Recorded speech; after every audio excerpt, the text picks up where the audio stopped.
James Helder for IFL TV in association with Macklin's Gym Marbella. We're at the final press conference for FRAMPTON v Scott Quigg, a huge unification clash. I'm quite fortunate enough to be joined by two-time world title challenger Paul Smith. How are you, sir? Not bad, thanks you. Good, I'm all right. What do you sort of take away from the press conference?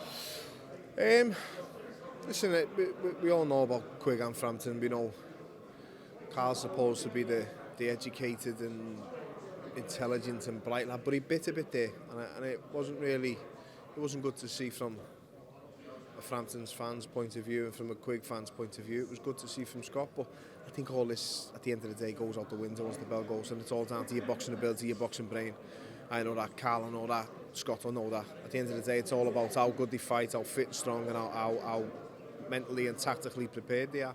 And I think that both of them will be prepared the best they've ever been. They're both quality fighters, great fighters, both big punchers, and both at the top of the game. They're both world champions, and deservedly so. And it's a mega fight. It's a big event that we should all just enjoy and savour while it lasts.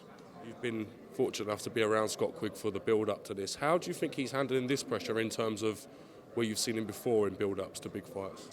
I think he's handling it great, but Scott Quigg puts this type of pressure on himself when he's fighting against, Salinas down in London, or when he was fighting against Jason Bood, or when he was fighting against Rendell Munro, and he'll put that pressure on himself for them type of fights. So every fight he has, it's for a world title unification, even when it's for the British title, against Jamie Arter.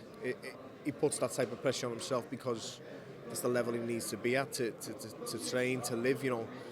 He'll do a round on the track and he'll do a lap of the track saying, if I don't do it faster than the one before, I'm going to lose the fight, and it's not a superstition, it's just a weird way he has to motivate himself, where he always has done, where he's almost demonic. He's like a freak in there when he's in the gym and on the track and the pool and everything that he does. But all that hard work's come to fruition for him because he's champion of the world, and he's in a mega fight now, earning massive money against another quality fighter for another world title, and it doesn't get much better than that. Shane McGuigan antagonised Joe Gallagher, in your opinion? I think Shane will antagonise Joe as much as Joe antagonises him, and the respect's got to be there between them both. They're both good trainers, they're both putting the graft in, as Joe said before. Anyone that puts the work in with fighters at any level, for me, deserves respect, and Joe will respect Shane, as he's saying before, and Shane will have to respect Joe for what he's done in boxing. It's the same as someone like me wanting to respect Barry McGuigan. How can you not respect him? As credentials speak for themselves. What he's done in the ring and what I've done in the ring, you have to respect that. But Shane's the same with Joe. Joe's ahead of Shane in the coaching department because he's obviously got fighters who've won world titles and who've been there from day one with him. Shane is a newcomer to the game, but if you don't start new, you're never going to start, are you? If you don't jump in and get a good break, you're never going to get there. What are you going to do? Just keep slogging away with amateurs? Eventually you have to take that leap, and he's done that leap as Joe did many years ago. But I think the respect will be there between them both. I think they both probably antagonise each other, and they both probably won't like each other, but that's boxing. You don't have to like each other, especially the trainers.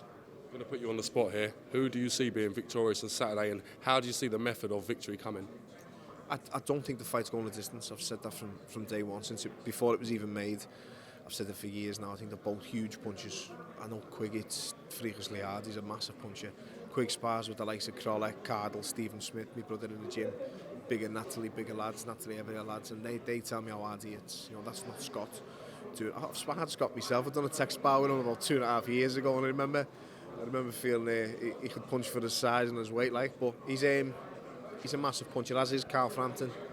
Both of them have been hurt before, both of them have been shook up, been down before.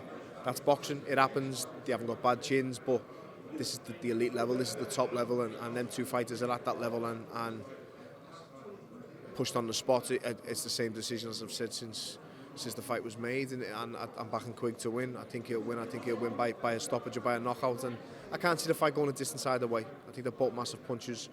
No real result would probably surprise me, apart from maybe the draw, which I don't want to see, but I'm edging towards Quigg stoppage. That's been my decision from day one. That's where my money is.